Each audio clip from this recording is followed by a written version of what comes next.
Welcome to the federal Andhra Pradesh. ఆంధ్రప్రదేశ్లో ఏం జరుగుతోంది? ఒకవైపు ఆధ్యాత్మిక చింతన, మరోవైపు అవినీతి, ఇంకోవైపు టెక్నాలజీ రంగంలో ముందుకు పోవటం. ఇది ఇప్పుడు జరుగుతున్నది ఆంధ్రప్రదేశ్లో. అవినీతి ఎంతగా పేరుకుపోయిందంటే రాష్ట్రంలో రోడ్ల నిర్మాణాలకు సంబంధించి ప్రభుత్వము కాంట్రాక్టర్లను టెండర్ల ద్వారా ఆహ్వానించి అడవుల్లో ప్రధానంగా కొండ ప్రాంతాల్లో రోడ్ల నిర్మాణాన్ని చేపట్టింది. అదే కాకుండా రాష్ట్ర వ్యాప్తంగా మొత్తం గ్రామీణ ప్రాంతాల్లో సీసీ రోడ్ల నిర్మాణానికి శ్రీకారం చుట్టింది. ఉప ముఖ్యమంత్రి పవన్ కళ్యాణ్ ఇందుకు సంబంధించి నిధులు కూడా మంజూరు చేశారు. ఆయన ప్రధానంగా కొంతకాలం క్రితం అడవుల్లో తిరిగినప్పుడు గిరిజన గ్రామాల్లో, ఏజెన్సీలోని గిరిజన గ్రామాల్లో రోడ్డు లేక వాళ్ళు పడుతున్నటువంటి అవస్థలను చూసి అక్కడ కొత్తగా నిర్మాణాలు చేపట్టాలని నిర్ణయించారు. ఈ మేరకు మన్యం జిల్లా పెదపెంకిలో 8 సీసీ రోడ్ల నిర్మాణాలకు నిధులు మంజూరు చేశారు. అందులో 8 సీసీ రోడ్ల నిర్మాణాలు పూర్తయినాయి. 7 సీసీ రోడ్లు నిలువున నెర్రలు పెట్టినాయి. దీంతో క్వాలిటీ కంట్రోల్ అధికారులు చెక్ చేసినప్పుడు ఖచ్చితమైన రిపోర్టు ఇవ్వాలి, లేదంటే పవన్ కళ్యాణ్ గారి దగ్గర మనం బదనామైపోతాం అనుకున్నటువంటి అధికారులు క్వాలిటీ కంట్రోల్ రిపోర్ట్లో రోడ్డు నాణ్యత లోపాలు, నెర్రలు పెట్టడం వంటి అంశాలను ఆయన దృష్టికి తీసుకొచ్చారు. ఆయన వాటిని పరిశీలించిన తర్వాత ఈ పెదపింకిలో వేసినటువంటి రోడ్లే కాదు, రాష్ట్రంలో మొత్తం మీద మనం 2123 రోడ్లు 4007 కిలోమీటర్ల పరిధిలో నిర్మిస్తున్నాం. ఈ రోడ్లలో జరిగినటువంటి అవినీతి అక్రమాలను వెలికి తీయండి. క్వాలిటీ కంట్రోల్ డిపార్ట్మెంట్గా మీకు పూర్తి స్వేచ్ఛ ఇస్తున్నాం. నాకు వెంటనే నివేదిక కావాలి. ఎట్టి పరిస్థితుల్లోనూ అవినీతిని ఉపేక్షించేది లేదు అని స్పష్టం చేశారు. అయితే ఇక్కడ మనం గుర్తించాల్సింది ఏంటంటే వ్యవస్థాగత లోపాలు ఎంత బలంగా పాతుకుపోయాయో చూస్తే స్పష్టంగా కనిపిస్తుంది. ఈ రోడ్ల నిర్మాణంలోనే ప్రభుత్వం రోడ్ల నిర్మాణాన్ని ఒక గొప్ప కార్యక్రమంగా తీసుకుంది.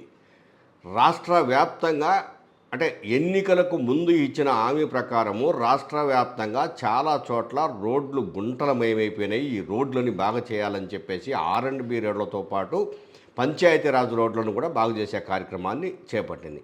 అందులో భాగంగా ఇది ప్రత్యేకించి ఈ గిరిజన గ్రామాలలో కానీ లేదా మిగిలిన ప్రాంతాలలో కానీ ప్రత్యేకించి సీసీ రోడ్లకు సంబంధించి పంచాయతీరాజ్ శాఖ ద్వారా చేపట్టినటువంటి కార్యక్రమం ఇది. ఈ కార్యక్రమానికి సంబంధించి కొంతమంది చెప్పేది ఏంటంటే కాంట్రాక్టర్లు సహజంగా ప్రభుత్వ అనుకూలులే ఉంటారు, ఎప్పుడూ తీసుకునే వాళ్ళే తీసుకుంటుంటారు, కాబట్టి వాళ్ళకు అన్నీ తెలిసే జరుగుతాయి. అధికారుల కంటే ఉన్నతాధికారులకు కాంట్రాక్టర్లకు మధ్య గట్టి సంబంధాలు ఉంటాయి. ఆ సంబంధాల వల్లే ఇప్పటి వరకు ఎక్కడన్నా చిన్న నెర్రలు పెట్టినా లేదు క్వాంటిటీలో తేడాలు వచ్చినా సర్దుకుపోయే పరిస్థితి ఉంటుంది. కానీ ఇప్పుడు క్వాలిటీ కంట్రోల్ కొంచెం సమగ్రమైనటువంటి చెకింగ్ చేయడంతో ఈ లోపాలన్నీ బయటికి వచ్చాయనేది కొంతమంది నిపుణులు చెప్తున్నమాట. ఏమైనా అవినీతి ఏ స్థాయిలో పేరుకుపోయిందో ఇక్కడ ముఖ్యమంత్రి అనేది కాదు, డబ్బు సంపాదించడానికి ఏ మార్గంలోనైనా దోపిడీ మార్గాన్ని అనుసరిస్తాము అని చెప్పటానికి ఏమాత్రము దోపిడీదారులు వెనుకంజ వేయడం లేదని ఈ రోడ్ల నిర్మాణంలో జరిగిన అవినీతి మనకు స్పష్టంగా తెలియజేస్తుంది. మనకు టెక్నాలజీ విషయానికి వస్తే అమరావతి నుంచి AI టెక్నాలజీ ద్వారా ప్రపంచ దేశాలలో ఎక్కడ ఏమి కావాలన్నా మనం సాధించవచ్చని ముఖ్యమంత్రి చంద్రబాబు నాయుడు చెప్తున్నాడు. ఇటీవల కాలంలో అమరావతి కేంద్రంగా AI భవనాలు చురుకుగా ముందుకు నడుస్తున్నాయి. ఈ భవనాల నిర్మాణము పూర్తయిపోతే టెక్నాలజీ ఏఐ ద్వారా ఎన్ని రకాల టెక్నాలజీని మనము అందుకోవచ్చో అన్ని రకాల టెక్నాలజీని అమరావతి నుంచి మేము ముందుకు తీసుకొస్తున్నామని చంద్రబాబు నాయుడు ఇప్పటికే చెప్పాడు. ఇందులో భాగంగా మంగళవారం రోజు అమరావతిలో వైద్యానికి సంబంధించినటువంటి ఒక ప్రత్యేకమైన ఒప్పందం జరిగింది. ఆస్ట్రాలజీ జెనికా ఇండియా అనే సంస్థ ఈ ఒప్పందాన్ని చేసుకుంది. ప్రధానంగా క్యాన్సర్ మీద ఈ సంస్థ పనిచేస్తుంది.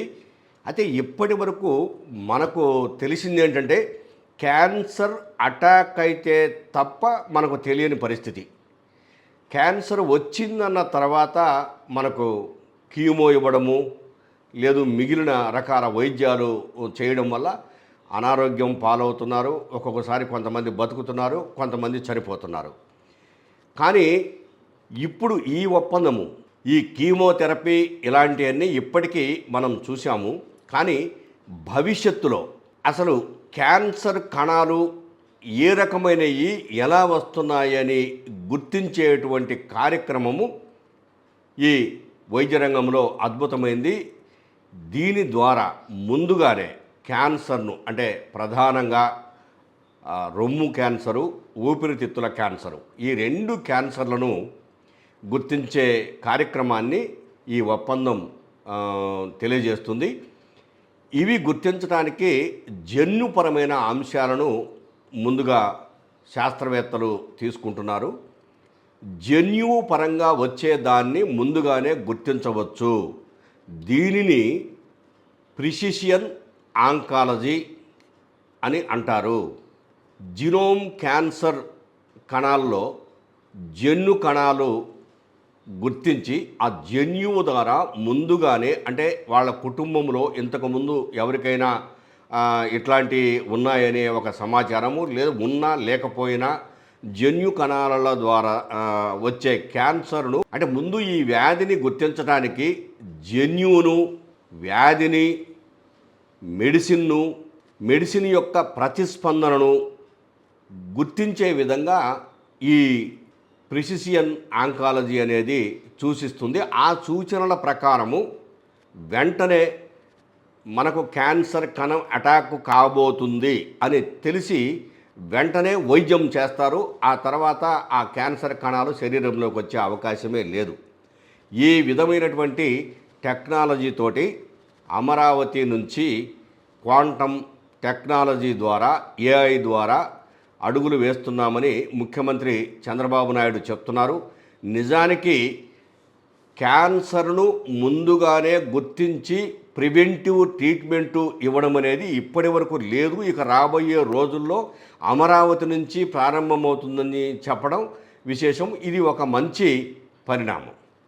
ఇక ఆధ్యాత్మిక చింతనకు సంబంధించి ఆషాఢ శుద్ధ చతుర్దశి ఈ సందర్భంగా విశాఖపట్నంలోని సింహాచలం శ్రీ లక్ష్మీ నరసింహస్వామి దేవస్థానానికి కొన్ని లక్షల మంది భక్తులు రావటం, పూజలు చేసుకోవటం సహజమైనటువంటి పరిణామం. అయితే ఈ సంవత్సరము సుమారు 6 నుంచి 8 లక్షల వరకు భక్తులు వస్తారనేది దేవస్థానం కమిటీ వాళ్ళు అంచనా వేస్తున్నారు. అందుకు తగిన విధంగానే భారీ ఏర్పాట్లు కూడా చేశారు.